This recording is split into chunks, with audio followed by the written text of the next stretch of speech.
நாட்டுடைய சூப்பர் ஸ்டார்னு ஒருத்தர், அவர் பேர் ரஜினிகாந்த்.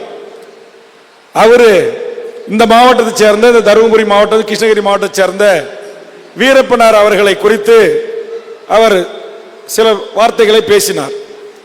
அதற்காக அவருடைய பாபா என்கிற ஒரு படம் தமிழ்நாடு முழுக்க ரிலீஸ் ஆச்சு. அந்த படத்தினுடைய படப்பெட்டிகளை எல்லாம் வடதமிழ்நாட்டில் கைப்பற்றி திரையரங்குகளிலிருந்து கொண்டு வந்து என்னுடைய முந்திரி காட்டில் தான் நான் வச்சிருந்தேன். அப்ப அவர் மீது அதீத பற்று கொண்ட ஒரு ரசிகர் என்ன இல்லை, நான் தலைவராக ஏற்றுக்கொண்ட எங்கள் மருத்துவர் ஐயாவை குறித்தோ அவருடைய மனைவியை குறித்தோ அவருடைய மகள்களை குறித்தோ வாயில் சொல்ல முடியாத வார்த்தைகளை அந்த படப்பட்டியை தூக்கின உடனே அவர்கள் எல்லாம் திரையரங்களை மறியல் பண்ணிக்கிட்டு இருக்கும்போது எல்லா தொலைக்காட்சியும் போய் மைக்கு நீட்டும் போது, இன்னைக்கு நிறைய பேர் மைக்கு நீட்டினா உணர்ச்சி வசப்பட்டு வாய் வீரம் பேசுறான் இல்ல, பல பேர் அந்த மாதிரி பேசினாங்க. நூற்றுக்கணக்கான ரசிகர்கள் கடந்து போயிட்டான். அதுல ஒருத்தர் அப்படி பேசினாரு. பேசின பிறகு அமைதியா விட்டுட்டோம். சில மாதங்கள் கடந்து போச்சு.